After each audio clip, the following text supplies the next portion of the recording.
Hello my friends. My name is Bot Mathematician and this is Holomancer. Also, Chief Investigative Reporter Dora joined us this evening. Gadgets and Gazette always gets the scoop. Cataclysm has struck Azeroth. The most significant rotation in Hearthstone in recent years has led to consequences many did not expect. The treacherous assault of colossal creatures led by Deathwing resulted in an almost immediate knockout on day one, even though the community initially believed them to be broken. Reality turned out to be far more interesting and unpredictable. In this video, we want to show you how the meta has evolved since release, highlight new trends in game design, and identify the best early decks for efficiently reaching legend rank.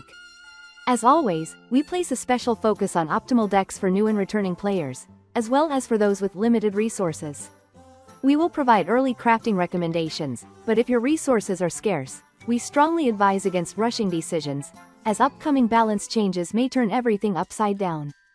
In the near future, our team plans to determine the most impactful cards based on the first week of standard play.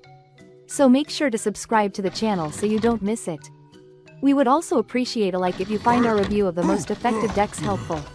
The hallmark of the new expansion is the Herald mechanic, designed to empower the limbs of massive colossal creatures and Deathwing's hero card. What we see here is a return to an older design philosophy presented in a new form. The key idea is that the power of colossal minions depends entirely on their synergy core and the cards that support them throughout the game. Without that support, these massive threats are essentially useless. Most importantly, these cards cannot be effectively separated from their synergy package and abused in other strategies, meaning their strength is determined primarily by their supporting tools. On top of that, if you haven't activated enough Herald effects, the resulting colossal minion will simply be underwhelming. Deathwing and his companions were the main selling point of the expansion and created the expectation of a control-heavy environment. Right after release, players rushed to experiment with these strategies and aggro and egg-based combo decks proved to be effective counters against them. Herald Death Knight quickly became the early leader within the first few hours, reflecting both class loyalty and a preference for control playstyles. Unfortunately, the archetype as a whole struggles to remain competitive at higher ranks, even though builds continue to evolve in search of an optimal version. This particular version performs best just below Legend, but even then its win rate is only 51%, based on nearly 2,000 matches over the past day. A key feature of the deck is the inclusion of Royal Librarian. Silence effects are extremely important when dealing with egg-based strategies. The deck's cost is relatively high for the current meta, featuring 3 non-free legendary cards, not counting lower rarity cards. By analyzing the relationship between deck cost and win rate, we define an efficiency factor. This metric numerically represents how worthwhile it is to craft a deck for climbing, especially for players with limited resources. The higher the win rate and the lower the cost of high rarity cards, the higher the value. A result of 31% indicates a fairly low crafting priority. This playstyle is more suited for enthusiasts. The real paradox is that the weak Herald archetype still dominates within the class, despite the existence of a cheaper and significantly more effective alternative. Unholy Death Knight is simply insane in terms of generating waves of minions turn after turn. The deck only adopted a few new cards, but they are extremely powerful. For example, the spell Talanji's Last Stand effectively gives your board a second life, potentially in an even more lethal form. Meanwhile, Chowdown acts as a powerful turnaround tool when its effect is activated. You don't just remove your opponent's threats, you also develop your own board, especially in longer games. The deck features a fast start and a large number of sticky minions. The archetype does not rely on any non-free high-rarity cards. Its near-zero cost combined with a high win rate completely breaks our efficiency factor algorithm, pushing its value above 100%. But let's return to Herald strategies. Rogue, Warlock, Warrior, and Demon Hunter initially hovered around the edge of competitiveness, but within a day of release their performance noticeably declined. You can still find functional builds, but they tend to be inconsistent. While the control version of Herald Warrior turned out to be a failure, its synergy core integrated beautifully into Dragon Warrior. This archetype was already the best performing strategy for the class in the previous expansion, and its dominance continues. The deck has undergone significant changes and gained a fresh identity thanks to a large number of new cards, but it lacks reliable control tools. Your main objective is to establish and maintain board control using creatures. If you lose the early game, your comeback potential is quite limited. At first, I was surprised that players ignored the Great Dracorex, a powerful standalone turnaround card, but now it has become nearly indispensable within the archetype. The main barrier may be the relatively high cost, which includes 3 non-free legendary cards. However, if you plan to play Herald strategies in other classes, the only expensive card you'll need is Ragnaros. A personal drawback I've found is that the deck feels rather boring to play from a gameplay perspective. When I first saw the spell Torch, I immediately wondered how quickly Egg Warrior would emerge. The answer was exactly 1 day after release. Your gameplay revolves around drawing predictable cards, exploiting their effects, and paying minimal attention to your opponent's board. Under current conditions, dealing with a 2020 minion is extremely difficult, and even if you manage it, it can come back to life thanks to Endbringer Umbra. Although I'm very tired of combo decks, I have to admit that this particular implementation is significantly less toxic due to the added interactivity. Opponents now have the ability to interfere with the game plan and even completely disrupt it. Ultimately, this led to the archetype being brought down. This happened thanks to the renewed ability of popular builds to adapt to new challenges. The meta saw a surge in counterplay experimentation, and it proved successful.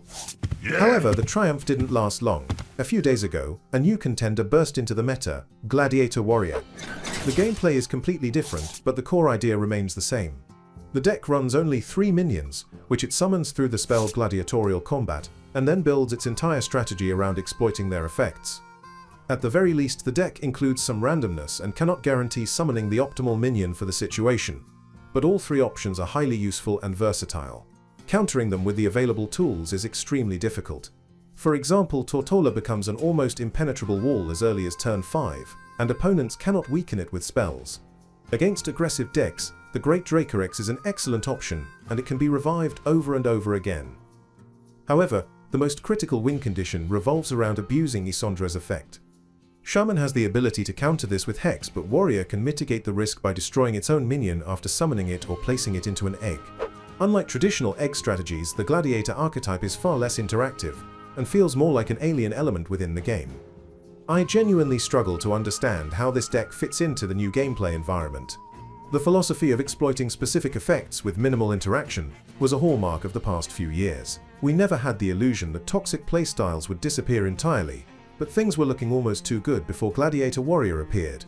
Fortunately, for now, it remains the only deck of this kind. The truly best Herald strategy belongs to Shaman. It is a slightly more expensive deck, but in this case, the cost is fully justified by its high efficiency, based on a sample of 7,000 matches. Its efficiency factor sits at 73%, indicating a high crafting priority. The key to the archetype's success lies in Alakar's Limb effect. Every time you play a card with the Herald keyword, you summon a minion with the same effect. This creates an effect comparable to the classic Flametongue totem, and it continues to scale with repeated activations. The ability to buff adjacent minions encourages an aggressive playstyle, which is exactly what performs best against the slower decks dominating the current meta. Over the first few days, the archetype evolved and adapted to the environment. With the rise of egg strategies, Hex was added to the build. The main beneficiary of the expansion is Druid. It is currently the most effective class in the game, with a noticeable gap over all others.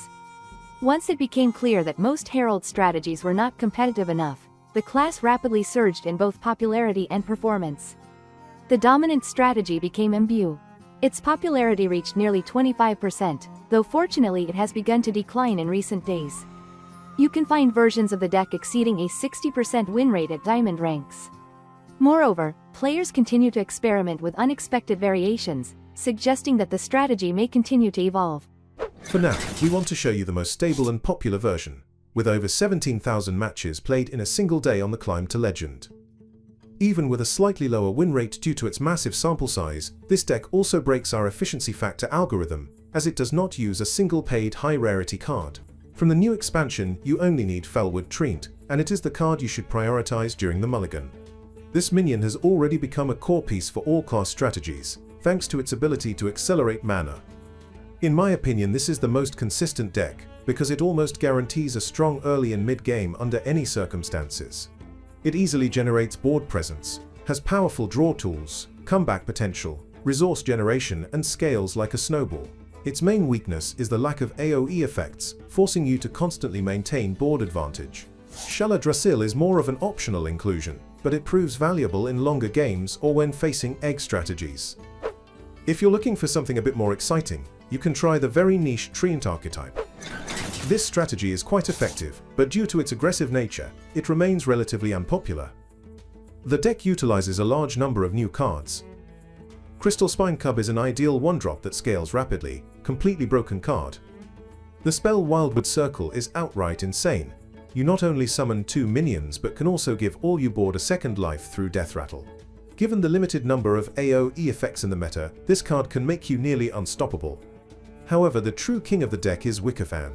This is a colossal minion that doesn't rely on synergy, making it relatively flexible. It generates an enormous amount of stats and endlessly scaling tokens. If your opponent has no board, dealing with it becomes nearly impossible. It is also the only new high-rarity card in the build, making the deck extremely budget-friendly. Overall, we are observing a very interesting situation. Players are effectively ignoring highly efficient aggro decks, pushing them to the periphery of the meta. But you know what's even more insane than Imbue and Treant strategies? Combining their most broken core elements into a single deck. The fact that Druid's Imbue ability can scale beyond its primary synergy package has made it possible to create a new deadly hybrid with an absurd win rate.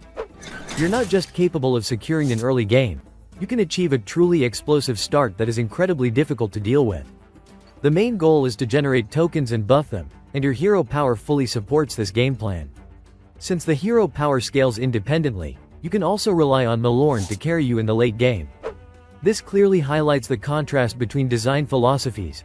Back in the day, you could extract powerful components from one synergy package and discover unexpected interactions elsewhere. Among hunter decks, the best performing one is the no-hand strategy. This is a carryover from the previous expansion that has always been competitive but remained on the fringe of the meta. After rotation, it evolved and became significantly stronger thanks to the spell Confront the Tol'vir. This is an incredibly powerful tool that allows you to replay all your 1 mana cards for just 3 mana. The effect of replaying specific cards feels like a remnant of an older design philosophy.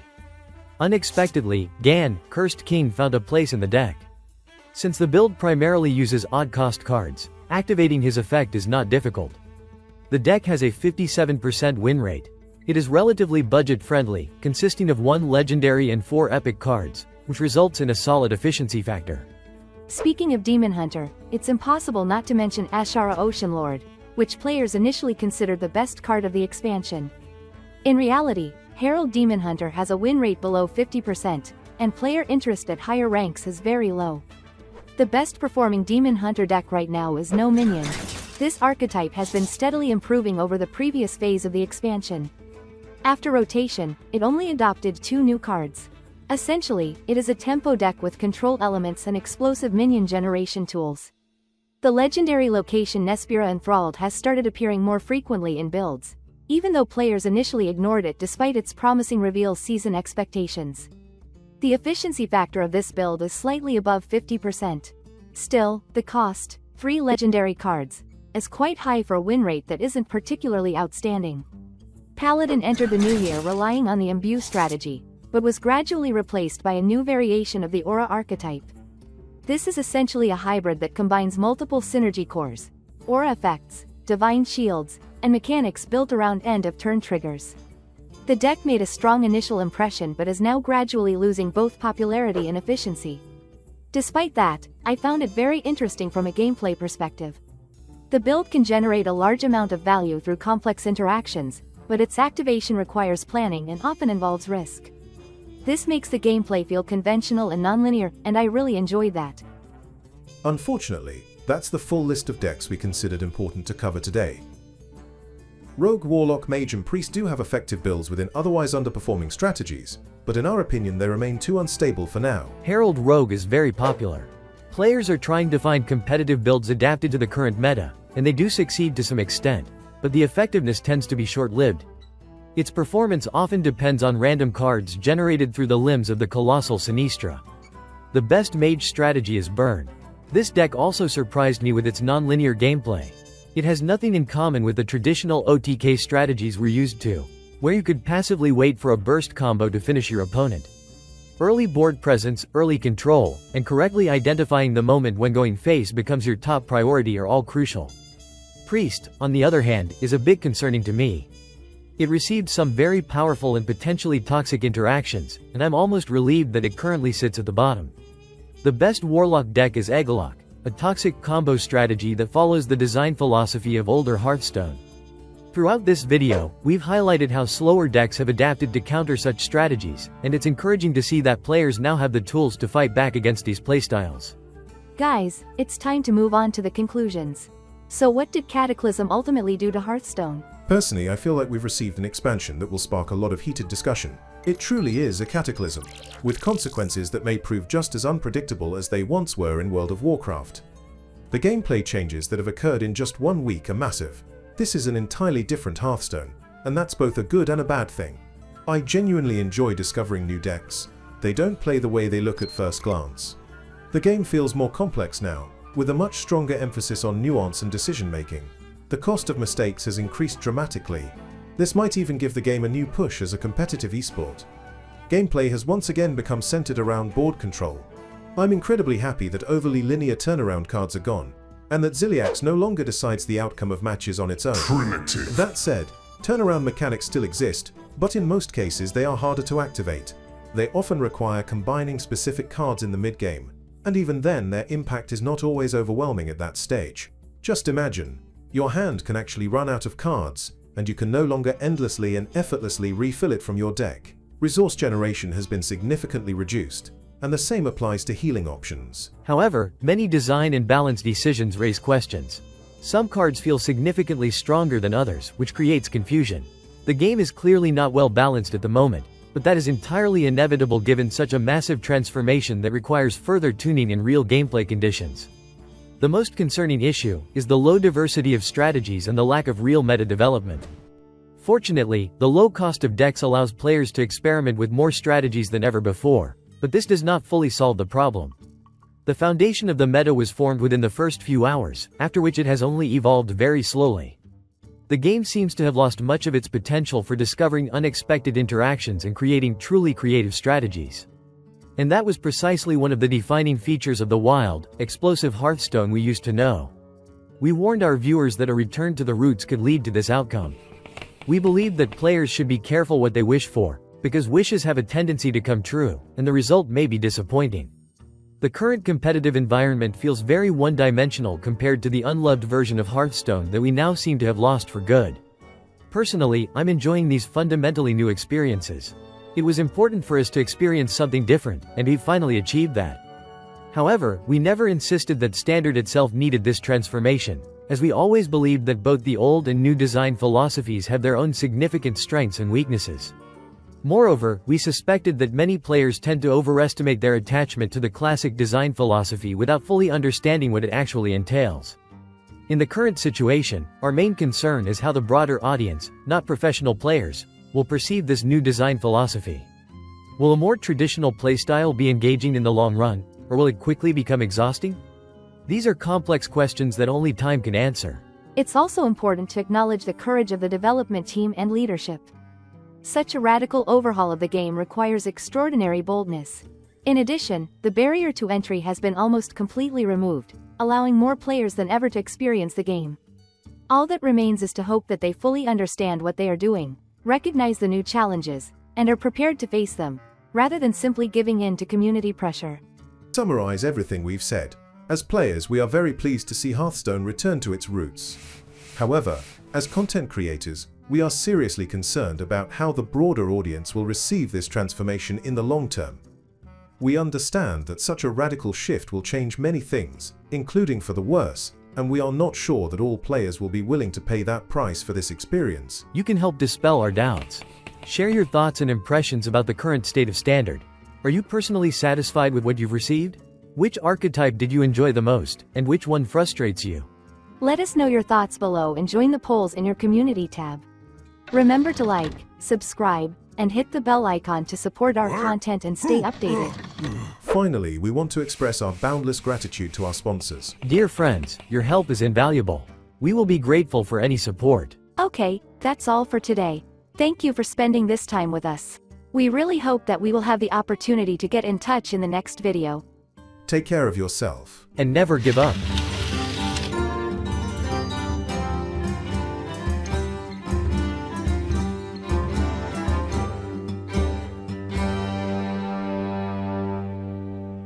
Job's done.